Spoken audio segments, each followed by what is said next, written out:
your daily dose of sports and fun. This is the Morning Drive Podcast from Double T 97.3, presented by Cantex Roofing and Construction.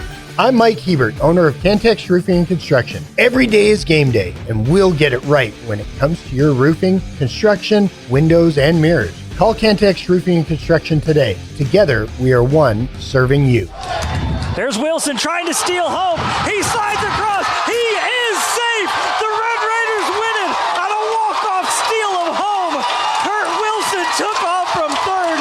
Nixon never saw him. Wow. Never threw the ball to the plate. The Red Raiders win it 5-4 as Kurt Wilson wins it on the steal of home. What a way to end this game. It is a great day to be a Red Raider. 6:32 this morning here on the Morning Drive. Good morning with Jamie Lent and Jeff McGuire. I'm Chuck Heinz.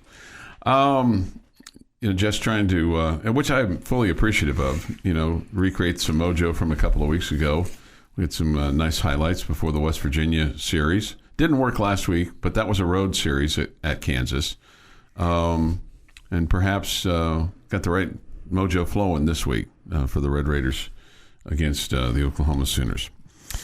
You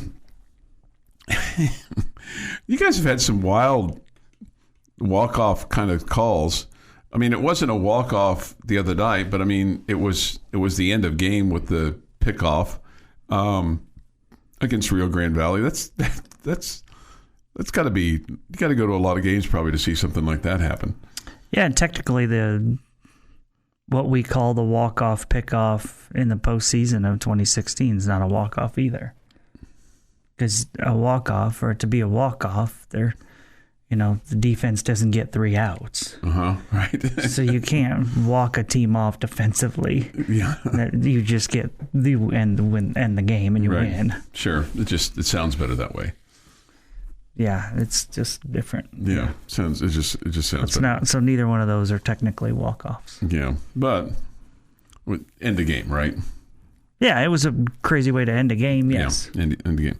Yeah. So this is, you're going to think this is just crazy. It's not crazy thinking. You're going to go, really? You're that? So I'm kind of rooting for the Knicks to make a big, deep run in the NBA playoffs. I know nothing about their team, but they knocked out Philadelphia last night and won their series 4-2, so they advanced to the Eastern Conference semis. They got a long ways to go, but man, I think that could be really, really good for the NBA if the Knickerbockers did something. Just one, because it's the number 1 city in America in terms of population, or at least it's right up there, and two, I mean, the Knicks haven't won a championship since like 1970. And, the city of New York hasn't won a championship in football or basketball since that time. Now they have with the Yankees, obviously. But anyway, do you have any warm feelings about the Knickerbockers, Jamie? I don't. I don't have any negative feeling towards the Knickerbockers either. Mm-hmm. I think the league, it feels like it's said, when was the last time they won the championship? The Knicks, 1970. Yeah, and it feels like the league's still going strong.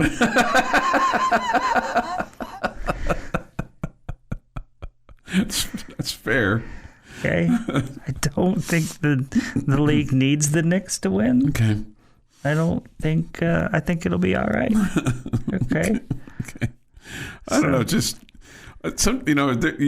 I think we all, as sports fans, have it. Unless it's just your bitter rival in the school or a team that you just hate. I think there was a time where the Knicks were my favorite team's bitter rival. Mm-hmm.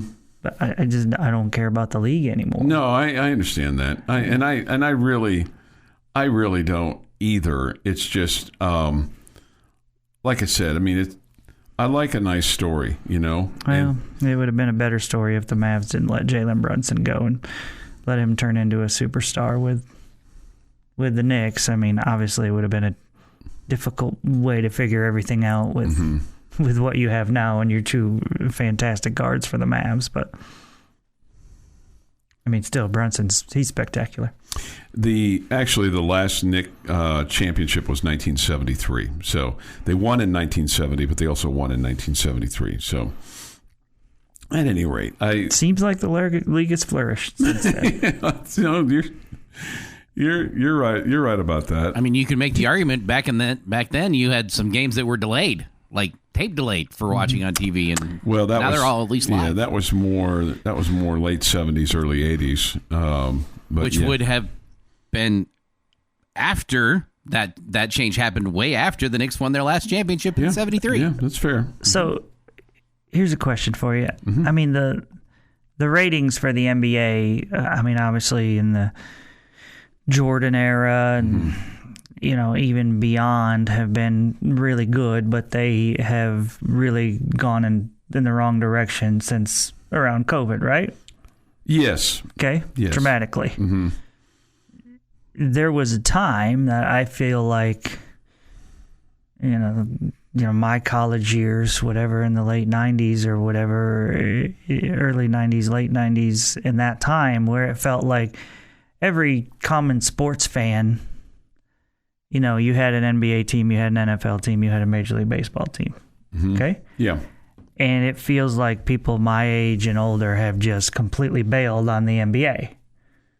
Okay? Kind of feels that way. Yeah. Yeah, and I don't even know that you have to be my age. I mean, you got young guys like Clint and Choice are completely... They've bailed on it, too. They've bailed on it, too. And those guys are 10 and 15 years younger than myself. So, and they were fervent NBA fans at one point. And so was I. I mean, we all know I have a tattoo on my ankle. Right. Okay. That much of an NBA fan. And have just completely given up on the league. Do you think at some point that's going to turn? I mean, I think the cast of characters now is what pushed people away. Mm-hmm. And, I mean, at some point, those cast of characters will be done playing basketball. Will it ever turn back to it being as popular as it was with the common fan? Man, I'd like to think so. I would hope so. Yeah, I would like to think so. I don't think it's a bad brand of basketball. It's different than college basketball. Mm-hmm. There's certain players today that I enjoy. It's just their style. I love watching Luka. He's a blast to watch. But I don't know. There's just so much there that I can't get behind. And Patrick Beverley didn't help things out any last night. He apparently threw the basketball at a fan a couple of times, and then in his post game, he wouldn't talk to a female reporter because she hadn't, quote, signed up for a subscription to what he called his pod. Are you a subscriber of my pod? She said no, and then he didn't want to talk to her. The Morning Drive podcast from Double T 97.3 is presented by Cantex Roofing and Construction. Time for this day in sports history. Today is May the 3rd, 2024. You're going to start in 1936 with New York Yankee Joe DiMaggio making his major league debut. He'd have more than a cup of coffee in the major leagues. Right. He also get more than just the average start. Got his first 3 hits of his career in Game 1. You didn't really appreciate that, did you? That was my kind of an attempt at a little bit of a dab joke there. It's just like Hank Aaron hit his first home run. He'd have a few more. Yeah, I know what you're with it. But, 3 hits on your opening day. That's pretty good. I mean, none of them went over the wall like Josh Young did, but hey, not everybody can be perfect. 1977 NFL Draft. Ricky Bell, USC first pick by the Tampa Bay Buccaneers. Boy, was that a bust. 1979, Major League Baseball's Cleveland Indian Bobby Bonds hits his 300th home run. He is the second player ever to have 300 home runs and 300 stolen bases. 1980, Giants first baseman Willie McCovey hits his 521st and final home run. 1986, New York Yankees Don Mattingly is 6th person ever to hit 3 sacrifice flies in a single game. Wow. Has our boy Joey Gallo? Joey Gallo hit 6 in his career yet? I would guess no. Mind-boggling to me. 2015. Senior Cameron Smith threw his second complete game of the season, and sophomore Steven Smith hit his first career grand slam, leading the number 21 Red Raiders to a 9-1 victory over Texas. What year? 2015. Year of extreme disappointment. 2018, Atlanta Falcons quarterback Matt Ryan becomes the NFL's first $30 million per season player after agreeing to a $150 million contract extension. You would be hard-pressed to guess that it was Matt Ryan to be the first $30 million guy. Happy National Chocolate Custard Day and Happy National Raspberry Popover Day. I'm going to pass on both. I'll give Jamie my raspberry popover. What's a popover? It's a light, airy, not confection, pastry. Yeah, I'm in. Yeah. Give me his. I'll take yours too, Jeff. I'm a fat guy. I'll take them both. Happy birthday to Frankie Valli, who's 90 today. Christina Hendricks is 49. Tyronn Lue is 47. And Ryan Dempster is 47. And on this day, 1980. What's Ryan Dempster most well known for? You guys? I mean, pitching for the Cubs. That's immediately what jumps out to me. There's something about him. Also being a complete crazy person, if I remember correctly. I don't remember that. I just remember in the game that he tried to throw at A-Rod. He missed 2 times. Couldn't hit him. That's what I remember him for. Okay. Yeah, he pitched for the Rangers, too. 1980, 13-year-old Carrie Leitner of Fair Oaks, California, is walking along a quiet road on her way home from church carnival when a car swerves out of control, striking and killing her. Carrie's tragic death compelled her mother, Cindy Leitner, to fund the organization Mothers Against Drunk Driving, which would grow into one of the country's most influential nonprofit organizations. And that is this day in sports history. All right. Time for your local lucky winning word of the day. This comes to you from the Home Zone, making your house a home, and Double T 97.3. We're giving away money. All you have to do is go to doublet973.com and enter this local winning word. The more times you do it, the more times that you have a chance to win. I mean, more days you participate. It's not like you can go in there and put this in 52 million times, okay? It's a local contest, not a national deal, so the money goes to folks that live right here amongst us, all right? We'll give away a final cash giveaway of $2,500 at Two Docs on Thursday, June the 20th. Today's lucky local winning word at 6:50 this morning is Gophers. Gophers, as in Minnesota Gophers. Not the Golden Gophers, just Gophers. Okay? Gophers. Gophers. All right. And that is your lucky local winning word for this morning here at 6:50 from Double T 97.3 in the Home Zone, making your house a home. We have this question from the Yates Flooring Center chat line from Syntex Hank. He asks, did I see that the Lady Raiders lost a player to the portal? Yes. It appears that JoJo Nowori is going to go elsewhere. She never played a minute for the Lady Raiders. Was highly touted as, at the time, when she came here, the top junior college recruit. But before her first season, they discovered she had blood clots in her legs and I think elsewhere, and shut her down and got that under control because obviously that's a life-threatening situation.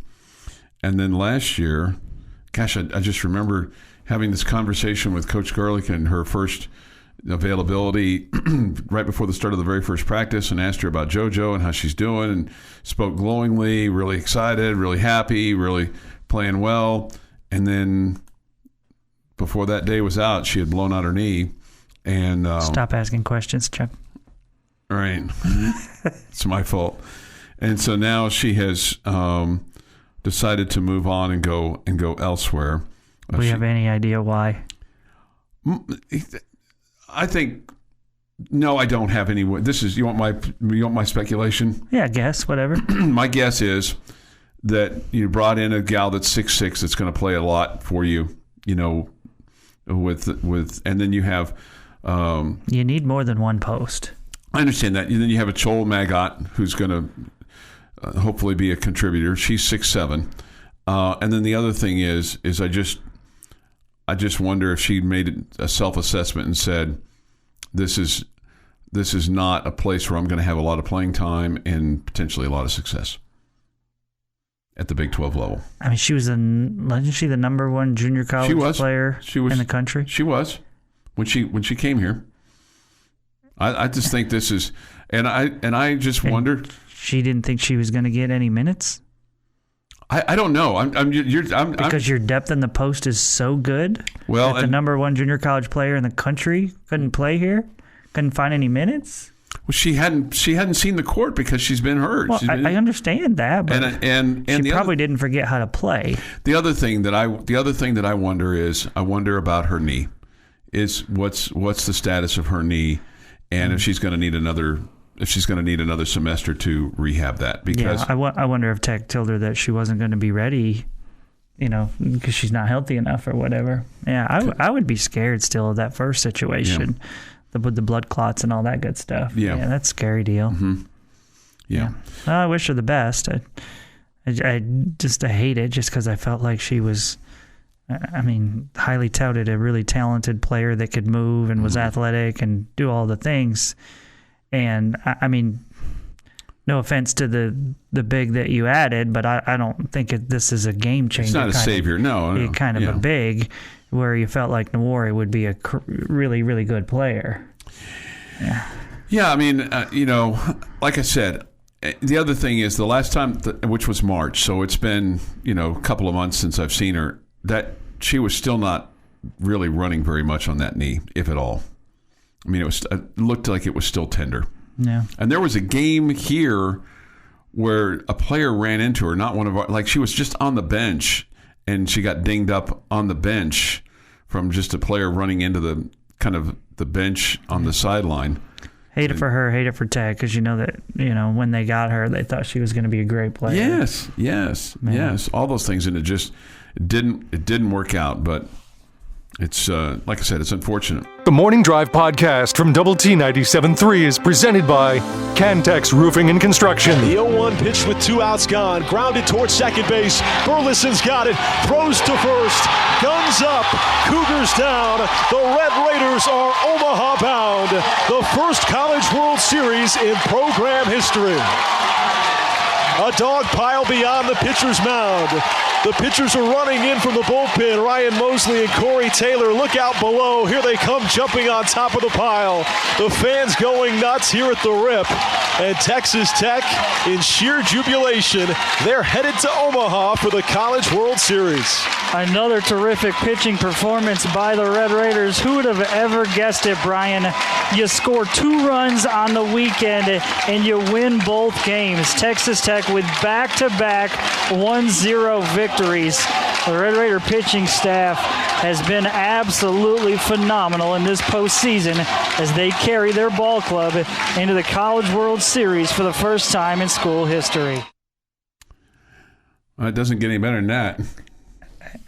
As I'm listening to Brian, Jeff playing that highlight, I'm thinking to myself, I have all the respect in the world for Brian or Jeff or whatever who in that situation can keep their wits about them.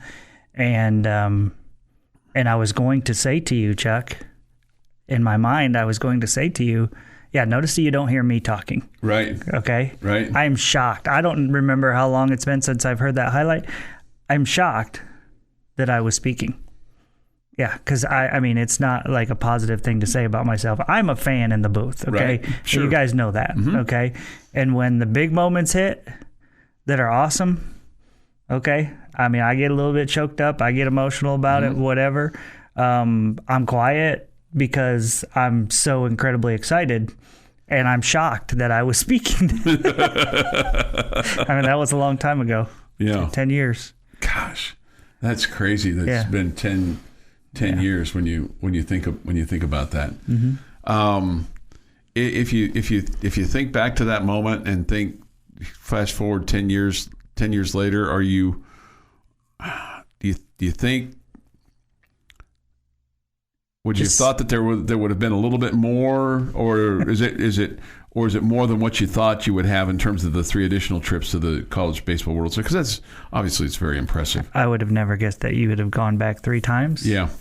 I hated ever getting the feeling of, well, next time I'm going to do this when I'm in Omaha. Mm-hmm. Okay. Or next time, this. Because it just feels like those things are so hard to get.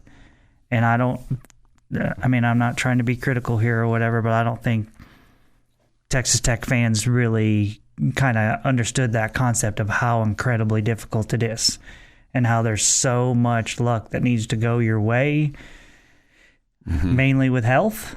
And it just feels like everybody around here is expected every year. Okay, we should do this every year. We should do this every year. We've done it 4 out of 6 years. Okay. And it's just so incredibly difficult. And so now it's been since 2019, and you see people on the chat line that think Tim Tadlock and the whole staff should be fired, and they're not trying anymore, and they don't even try to bring in recruits and all the above. And I just think that's crazy talk. Because, again, if you get yourself to the point where you expect your team to have a chance at going to the College World Series every year, then you're a really good baseball program, okay? Mm-hmm. And some things got to break your way. There's no way around it. And that's not to say that it's all about bad luck, players have to perform, coaches have to make the right calls, and coaches have to recruit and all the above. And I'm not trying to say they've been perfect by any stretch of the imagination, but no, I wouldn't have guessed you would have gone 3 more times in the history of me, being a Red Raider fan. I would have just not expected it to be that much. And I would have told you, and at the same time, I would tell you in 2019, I didn't think it would be until 2024 or beyond before the Red Raiders made it back. Yeah. I just know it's really difficult. Yeah, it is. It's like you said, you have to have some luck along the way. I mean, you just got to stay healthy. Yeah, and that is what has killed this team. Key injuries in the pitching staff. I mean, it is just over the last. Again, since 2019, even before that, there was some of that too. I mean, you made a run with Gingery injured at one point. And then 2020 happens when it feels like you do have the staff and the depth, and at that point, the health and all the above, and you were off to a phenomenal start. And it felt like, okay, well, this is a team that's primed to go to Omaha and maybe do some damage. And then COVID hits. I mean, there's... Again, there's luck involved, and it's not to say that it's all luck by any stretch of the imagination. But, no. So to answer your question, no, I wouldn't have guessed you'd have gone 3 more times. And again, I would have, in 2019, not guessed that we'd sit here in 2024 and you wouldn't have been back. Right. That's the other thing. On one hand, you're like, okay, 10 years ago, wouldn't have thought it'd been 3 more. Change the expectations. Right. Absolutely. Yeah, that's what this program's done. Yeah, absolutely. And then you kind of look back at, like you said, 5 years ago and go, wow, wouldn't have expected it would have taken that long to get to even still be in this spot where you're right. Because let's be honest, if they made it this year, I mean your back's against the wall making the tournament right now. Yeah, and I do think factoring into it is the landscape of college baseball. It has changed. And I would say that you as a program, as a university, as an athletic department, whatever, have to make sure you're changing. In the same realm that I don't want to change, Chuck, this baseball program has to. Or you're going to be playing from behind, right? And the baseball program and the athletic department and the donors, all the above are factoring into that. I think Tim Tadlock has not wanted to be a guy that's been all about the transfer portal. Okay, hey, let's recruit guys. Let's coach them up. Let's help develop them. All the above. And we've not been a school that's, hey, we gotta bring guys in here and we gotta offer them money to play and do all those things. And the opponents that you're facing are doing a lot of those things. You look at a Kansas pitching staff last weekend that's loaded with guys that came in through the portal, and it's veteran in their bullpen, okay? And their starting rotation, whatever. Especially on the mound, I think you can't be I don't think you can have a lot of young guys. These aren't guys from Coffeyville coming in. And so, well, I have the approach as a fan, like, I want us to recruit high school kids in every sport that we have, right. Okay? And I want them to be here for 4 years or 3 years, whatever, okay? And I want to grow old with these guys. You can't do it. It's just not a realistic world. That's not the world we live in. Yeah. And I think Texas Tech baseball has done some of that. I think they're going to have to do more of that. And I think the supporters of Texas Tech baseball are going to have to be there just like they have been for basketball and football with the financial support to help bring in players. Yeah. That's how it is. Or you're going to be consistently this team that's, hey, we're pretty good, but we can't really compete with the top. Because, with the money that's being spent in the SEC, the money that was spent this offseason by TCU's baseball program, which guarantees it doesn't always turn into wins and losses and championships, okay? But the amount of money that's being spent by those programs is massive. But over the test of time, that will win out. You're absolutely right. That's why the Yankees have more championships than most. It's an anomaly. Because not every year the highest payroll wins, but more times than not. Yeah, this is maybe an anomaly for TCU. So I had a crazy question I want to ask you, but I'll get to it. I'll save it. It's evergreen. It's not mission critical right now. Because when I ask you this question, you're going to go, oh my God. 7:24 this morning here on the Morning Drive. Your thoughts, your comments in the Yates Flooring Center channel. And the other thing is, all these other teams, as you've had success, they've seen what you've had, and they're like, well, we want some of that too. And so they've put more of an emphasis on their programs as well. So people have gotten better around you as well. This is the Morning Drive Podcast from Double T 97.3, presented by Cantex Roofing and Construction. Jamie's question of the day on Double T 97.3 is brought to you by Connecticut of West Texas. Okay, so Jeff has got me all excited and having fun with highlights of different greatness of Tech sporting events. Mission accomplished. So I hope everybody feels the same way. So we're going to stick with that. And we're just going to go with the 2023-2024 school year. I know it's not done. I know it's not done.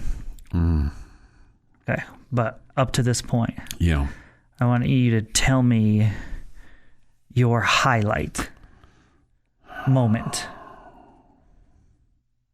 So it can be the end of a game. It can just be the end of a game. We won that game, so that was my highlight moment. Or it can be one singular play.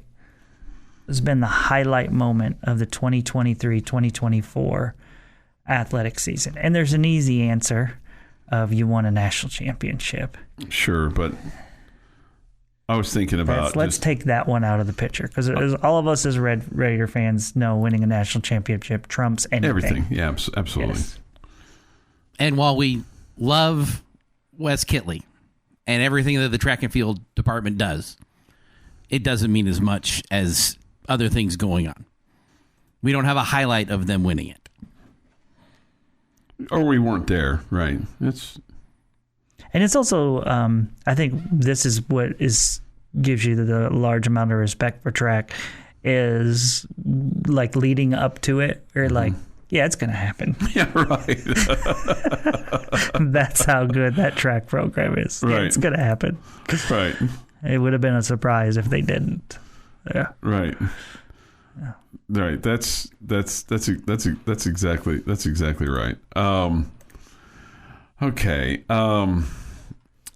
Man, sometimes I have a hard time with this, because just trying to remember. Trying to remember which games I went to, and because I'm trying to think of a game that I went to. I have a game for. It doesn't have to be one that you went to. No, I know, but I like it. Kind of have an idea of where it kind of, what kind of. So I'm going to give you one for football. For me, the one for football, because I thought it was an electric atmosphere. It was a fun post game at the Overton afterwards and the Coors Light post game show. It was fun in the stands that night. I'm going to say the TCU game for football. That to me was a highlight moment for the football game, for the football team. Was the TCU game. And I think for basketball, it's hard. I didn't go to as many games because it seemed like whenever the men were playing at home, the women were playing on the road, which is kind of a coinky-dink, right? No coinky-dink there. That can't have the same team playing in the same arena at the same time. Can't have boys on one end, girls on the other end. Although that'd be kind of fun sometime. Half court games. Are you wanting us to respond, or are you just talking out loud over there? I'm just talking out loud. I'm going to say the TCU game for me. Football. This feels like kind of in the same vein as the track and field national championship. But the run that soccer went on to get to the Elite Eight in the NCAA tournament, that was an awful lot of fun to be a side viewer for that. That was something we were looking for every single week through the regular season. I mean, they went 8-0 in conference. Well, 8-0-3, but undefeated in conference play. And you were hosting the first 2 rounds of the tournament, which you'd never done before. And, we were out there that Friday night. This is after the World Series, and Josh Young is walking around throwing a football with some kids who saw him and just happy to do that. Like, all of that for that soccer run was just fun. And I know we don't carry those games, but it was just a fun thing to sit back and watch, and the success, and know where that program's been at the last couple of years, where it's been some disappointing seasons, and then have that kind of year was really cool. I think that's a great answer, Jeff, because it wasn't just the postseason, but it was like really kind of the season as a whole was a lot of fun. The one game against Texas where you won it pretty much at the buzzer there was, that to me, like that of the single highlight of 23-24, that's got to be it, right? You beat a rival at the buzzer. Mm-hmm. In soccer, that's got to be the best highlight, one singular play of the school year. Mm-hmm. Okay, so I think that's a really good answer, Jeff. I'm going to go with one that I would have never guessed before the season, or 5 years ago you would have ever thought that this would have been a highlight win. But my highlight win is the football victory in Lawrence this year. Didn't expect you to win the game. Felt like you were in a spot down the stretch there that you were not going to make a bowl game, especially after you lost to BYU. You came back to win it against TCU at home, but the team had not been good on the road at all, and you just found a way. 16 points to win a game is just shocking. And, that's a game your defense definitely won for you. But Kansas was a ranked team. You had been bad on the road. You definitely needed this one if you were going to, get into the postseason, get to a bowl game. And I think my dauber was really down going into that game. And to beat, and again, the Jayhawks are not like this football history of this great tradition of winning, but they were better than you at that point. And that to me completely just, hey, we can make a bowl game again. And that was massive. So that was the game where I expected you to lose and you didn't, that I was really, really excited about. Okay. We get this from Paul. He says the possum game. Took my kids and brother. Sugar on Top was where the 2 B-1 bombers fly over. Yeah. That was a TCU game, correct? The possum game? I think so. Yeah, I think so. Yeah, because it was a Thursday night. It was Thursday night, yeah. My highlight of the year for this person was beating the Kansas Jayhawks in basketball by 28 points. That was a big night. Yeah. That was a big night. Last second soccer victory over UT. Somebody else. This is the Morning Drive Podcast from Double T 97.3, presented by Cantex Roofing and Construction. Warren's not held on. He'll be running on contact. There he goes. That ball strummed to right field, going back. Kerstad, it is off the top of the wall. Here comes Cam Warren. He's going to score. Masters is headed for third. The throw is cut off. The relay's not in time. It's a triple for Cody Masters, and the Red Raiders lead it 5-4. How about a little two-out magic here at the bottom of the eighth? Getting your sports day started the right way. The Morning Drive on Double T 97.3 and Double T97.3.com.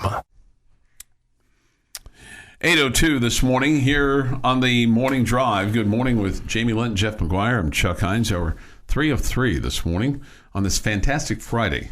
Okay, we hope it is a fantastic Friday and a stupendous Saturday and a super Sunday. Okay, Super Sunday. a super Sunday. Super Sunday. Super Sunday could, or a sweep Sunday. How about that? Sweep Sunday. Hope it's a sweep Sunday. I want to get too far ahead of ourselves, do we? But I always kind of have my feet on the other side of the cliff a little bit. You know, I'd be one of those people that if I was doing a selfie on a cliff, I'd fall. We see that it's way too often, it seems like. That highlight, Jeff, I mean, that's one of my top 5 ever for Red Raider baseball.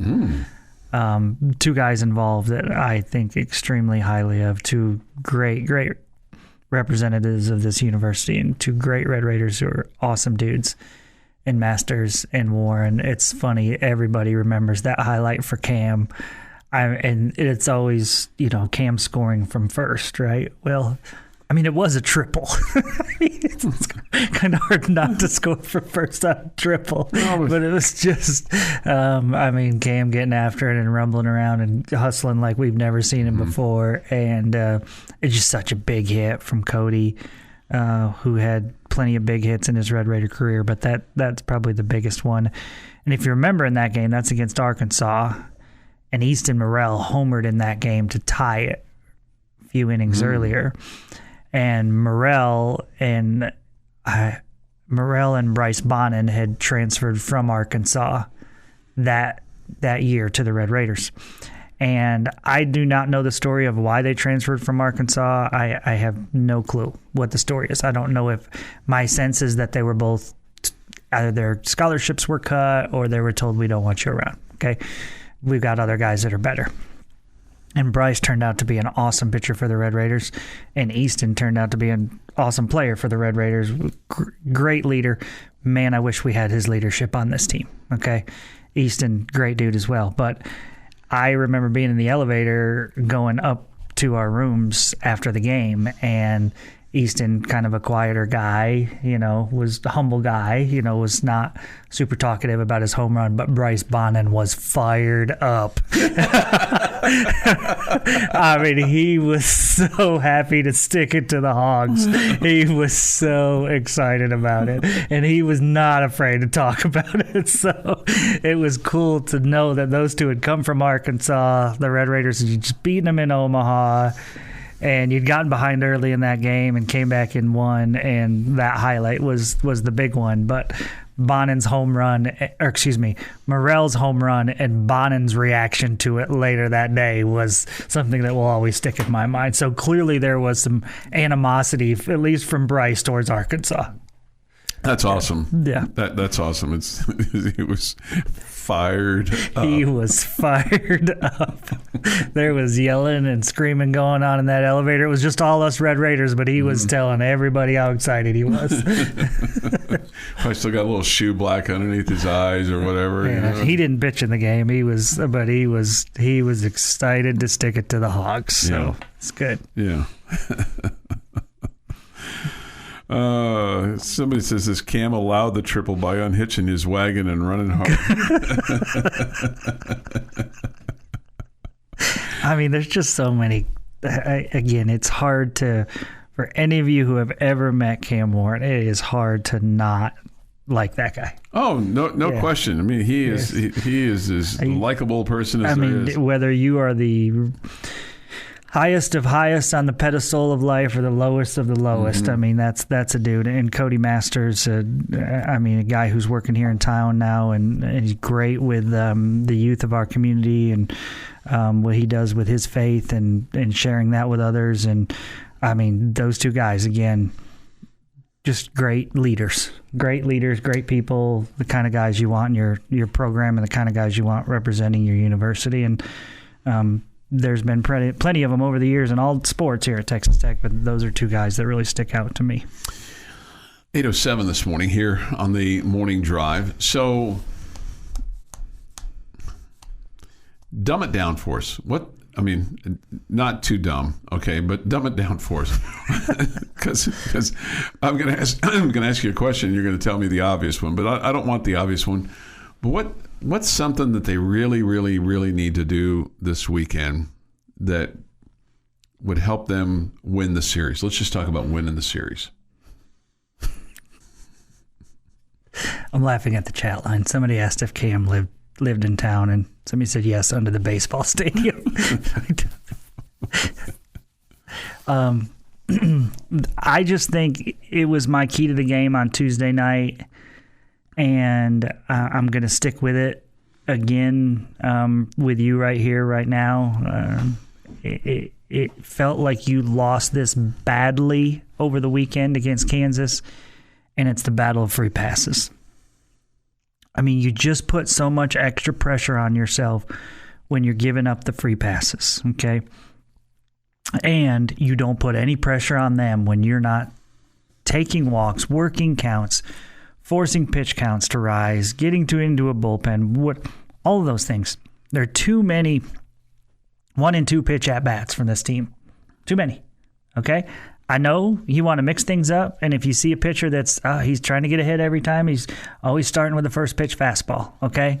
But there's guys on this team that, I mean, it feels like they'll go 1 for 4 or 1 for 5, and they'll see 8 pitches and 5 at-bats, okay? It's just not conducive to, I mean, you're giving yourself no chance for free passes.